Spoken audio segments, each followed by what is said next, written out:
We're at the New York State High School Football Coaches Association clinic, and a guy I sat down with last time, I believe he was at Morrisville. That's right. Briefly, and I had to immediately change that before we aired the podcast. He is now the head coach at Cortland State University, Curt Fitzpatrick. Curt, it's great to have you back here. Thanks for having me back. Yeah, the last time we spoke, I was the head coach at SUNY Morrisville, and 3 days later was fortunate to be named the head coach at Cortland. So thanks to your flexibility getting that worked out last time. Absolutely, yeah. We'll link that podcast in our show notes, and we really dug into a lot of your influences and things you believe in as a coach. Today we're going to focus on something specific, something that relates to your topic here, which was about your vertical passing game, but more so than that, kind of the process that you use to get to certain things and the way you add things to your offense. And before we got going, you and I talked about like a lot of that just starts with philosophy of who you want to be. It's not going out, we get great things at these clinics, but it's not going out and grab bagging all these ideas and trying to fit them in.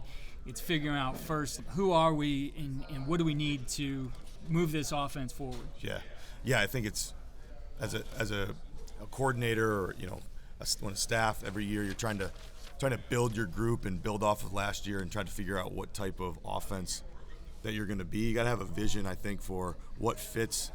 There's a lot of great scheme out there, as everybody knows, but I think finding things that fit our philosophy, that fit how we want to attack, that fit our players is very important. And for us, the vertical passing game, 4 verts, 3 verticals, fit us. It's what we want to major in. It's what we like to do for a lot of different reasons. It's multiple. It stresses the defense horizontally and vertically.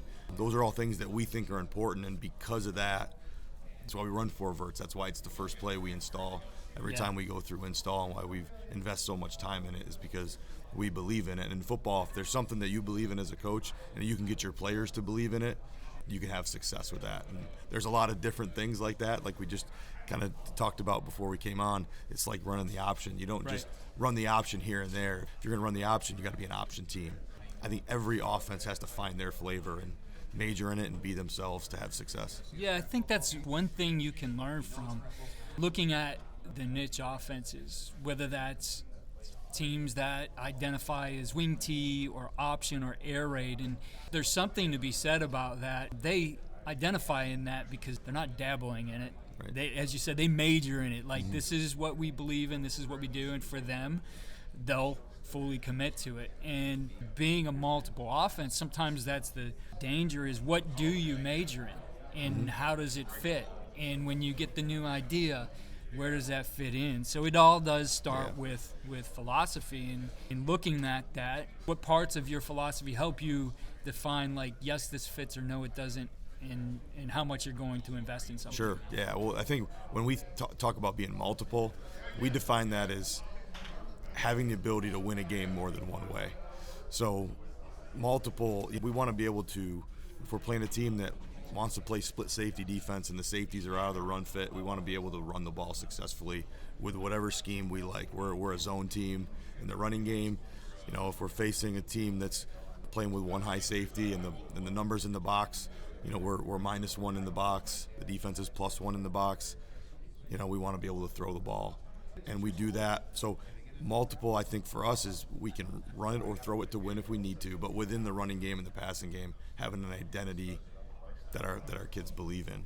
Obviously, you got to be fully committed to drilling it and teaching it and researching it and finding ways that we can coach it the best way to help us be successful. Yeah, the research process, I think, is so important. And when you're looking at something, what's the approach you take? Again, you could be at a place like this, see an idea and say, wow, be blown away by it, really, because let's face it, we're not putting on the plays that don't work.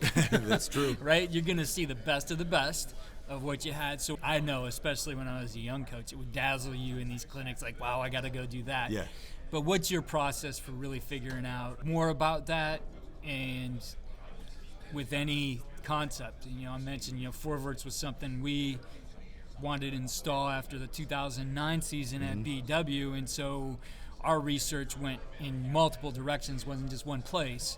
But for you, how do you approach that? Yeah, I think finding different resources, not just one coach or one school, these days with all the things that are out there, that the stuff that you're doing with podcasting, and there's so many resources available. Years ago, it was just you had to go visit someplace and sit in person, and that's certainly one way that we do it. But there's also so much out there. I think trying to gather as much information as you can, because there's many different ways to coach one play, finding a way that fits us the best. But anytime we want to add something new, I think sitting down and thinking about, does it make us better? How does it fit what we want to do? Yeah. There's a lot of great plays, sure, schemes, but if we're going to add something, it's got to be able to fit our identity.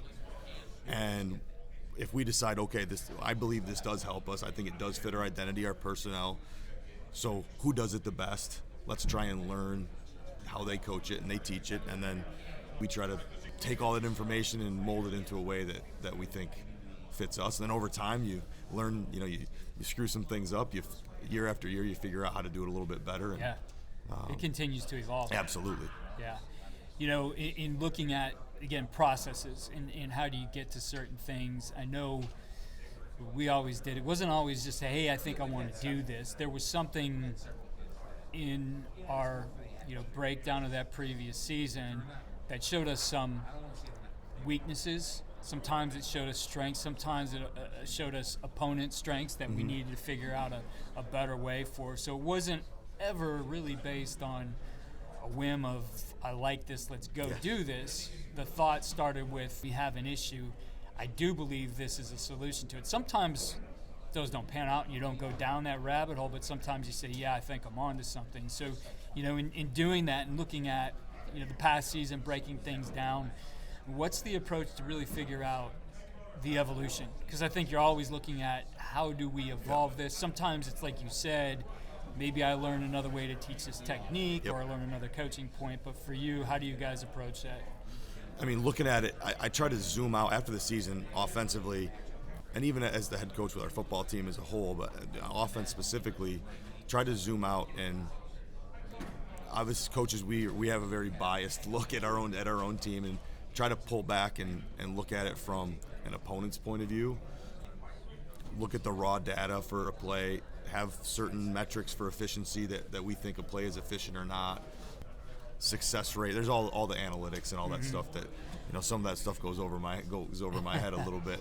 But trying to evaluate which parts of our offense will work the best, what aren't we doing, here's our philosophy, here's how we want to attack, but maybe we're lacking in certain areas, or whatever it may be. But with a passing play like 4 verts, we look at yards per attempt is a stat that I have always used and like.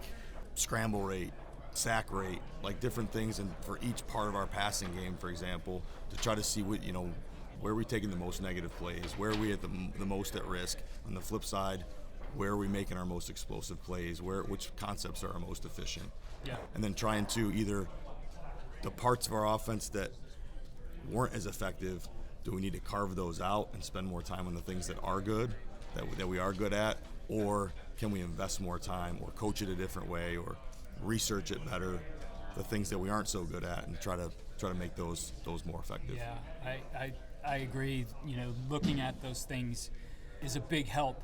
And I heard this in a podcast that shared a clinic talk, part of a clinic talk from Nick Sheridan, who's a tight ends coach now at Washington, where he was talking about really looking at who are the teams on your schedule, who are the best, and you really need to build to beat. Because I don't care what level you're at, this is true across. Now, it may be more disparity sometimes at the high school level, and more schools that you could probably line up and beat with anything, but ultimately, though, there's those 2 or 3 that either, even if you've been beating, they're playing you pretty tight, or maybe you haven't beat, that what is it that's going to help me beat these guys? And usually if you can build for that, you're building for all the rest of it too. You're building for all the rest. So that play that maybe is really successful against those other teams, if it's not working against them, you got to – the numbers skew, right? So sometimes you got to look at things, drill down more than, game well, by this game. This is efficient 55% across the season. But when you get to those 2 or 3, maybe it was 25. Yep. So you still have to look at those too. Totally, yeah, totally agree, and that is something that we look at. Like you said, the best teams on our schedule. I think some of the teams. We played the Cortaca Jug game against Ithaca College. Great rivalry, great team. That would be an example for us at Cortland at trying to figure out how we can be successful against them, and that would carry over for everything else. But I going back to it, what we try to avoid is getting out of who we are.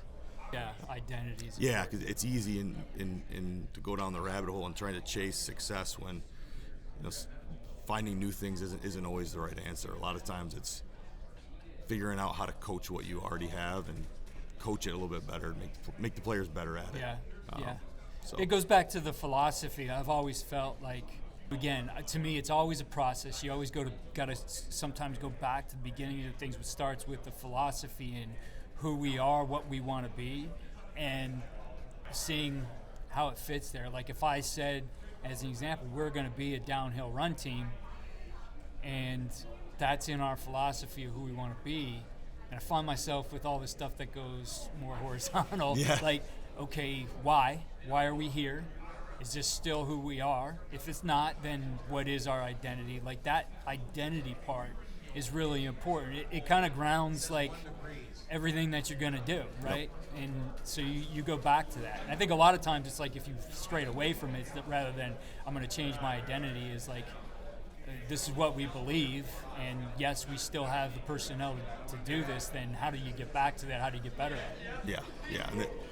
And there's always different answers on how to find success within your belief system. But going back to what we believe in, trying to stress the defense horizontally, and if we have the speed vertically, and that I talked about 4 verts, but that could be anything in the RPO world.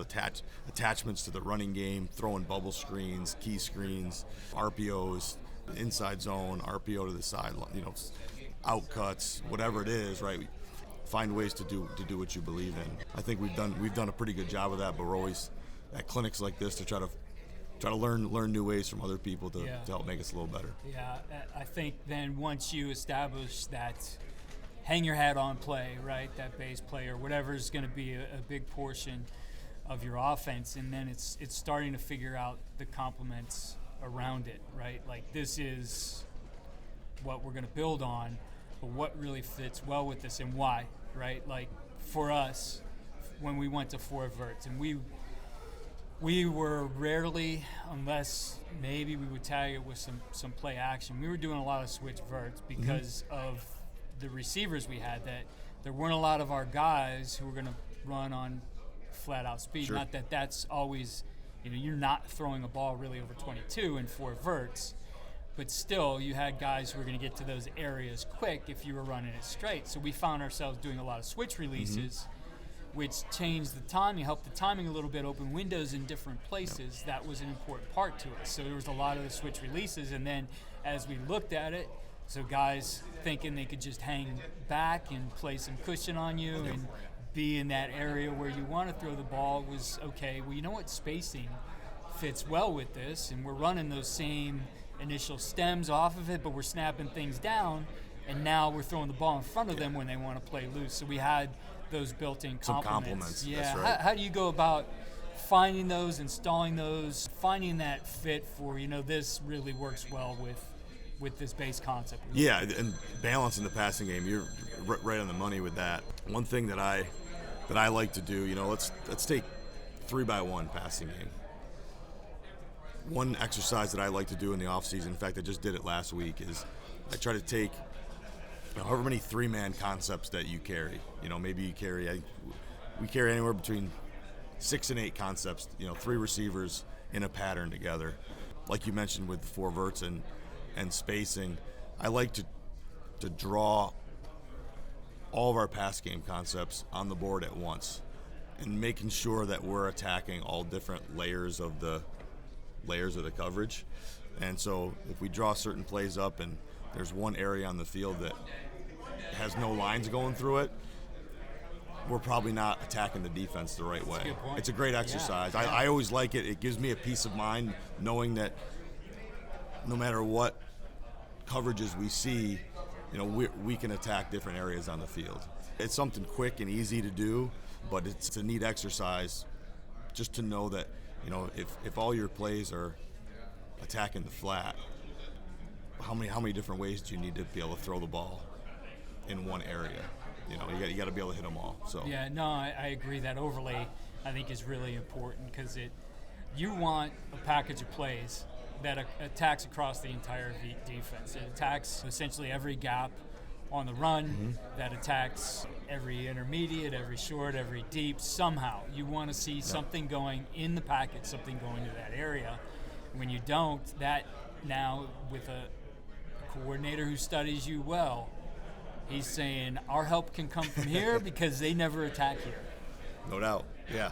So there's a lot of ways to do things in football, but it's harder, I think, to say no and having the discipline to say we're good when you have a new scheme than it is to. It's easy to love everything you see, but having the discipline to know what fits your identity, I think that's where the magic is. Yeah, you have to have those things because I like when people bring ideas back, and that could be at this time of the year. That could be during the game week when everybody's breaking things down and your coaches find, hey, I think this is a weakness we can exploit, and it usually starts with here's an idea how we could do it. And I always, I got to the point early on I'd get excited about this, and I learned by doing that while that idea might seem good on a Sunday or a Monday, especially when I'm the play caller, I probably when do you can't. Practice it? Yeah, I can't get it. Even if it practices and looks well, it's not in my mindset because it's not who we are. It's not what part we of what do. you do. It's Absolutely. a little bit different. So I'd always tell them, like, take that. Here's the process. I want you to have ideas, but because I probably will never call it because it doesn't fit, figure out what we have that fits. And I think that's a good process because you never want to shut down. You say no too many times, you shut down that innovation. Yeah, you shut down your people's You definitely want to foster an open communication within your staff. But like you said, as a coach, I love new ideas being brought to the table. As a coach, I think you just got to follow your instinct on whether or not you can get that done or not. It's one thing to draw it on a board on Sunday night late. We've all been in those meeting rooms late into the hours on Sunday night. Always seems like a good idea. And Monday, seems like a great idea. And then you wake up Monday morning. It's like, how am I going to get the players by Saturday to be able to execute this at a high level? And sometimes you can, or you might need to.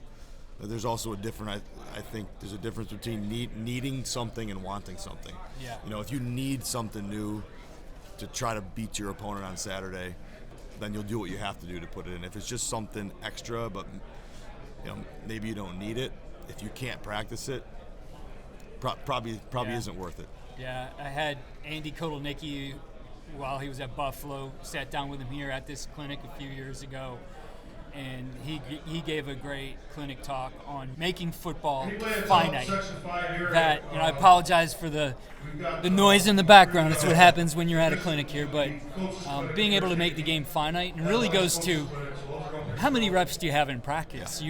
I became so fanatical about reps. You can't waste reps. Yep. So you really got to be sure on Sunday or Monday, rather than having a hunch, like we are going to take things away from our reps if we put it into this. You really want to make sure that early on. Yeah, I think the feel of a coach of knowing, and you can relate to this, trying to know when enough reps is enough.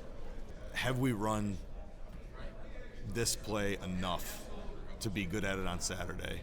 And over time, as you add new things, cumulative effect. Yeah, perhaps, right. Do we need to run this? We've been running this play since day one of preseason camp. Do we need to run it 5 times this week by the end of the season? 3 times? 2? Like, how many times can we get away with repping it and still execute it in the game? I don't think there's any definitive way to do that. I think that's part of coaching, it's and the art of it. why we get paid to do what we do. You know. Right. Exactly. Well, a lot of decisions along the way, and before we get too much here coming through our mics, I really appreciate you sitting down with me again, seeing you here at this clinic again, and the success that you guys have had at Cortland. It's been fun to watch. So great to catch up with you. Look forward to talking to you more in the future. And best of luck to you and the Dragons in 2023. Thanks, Heath. Thanks for what you do for the coaching community. Much appreciated.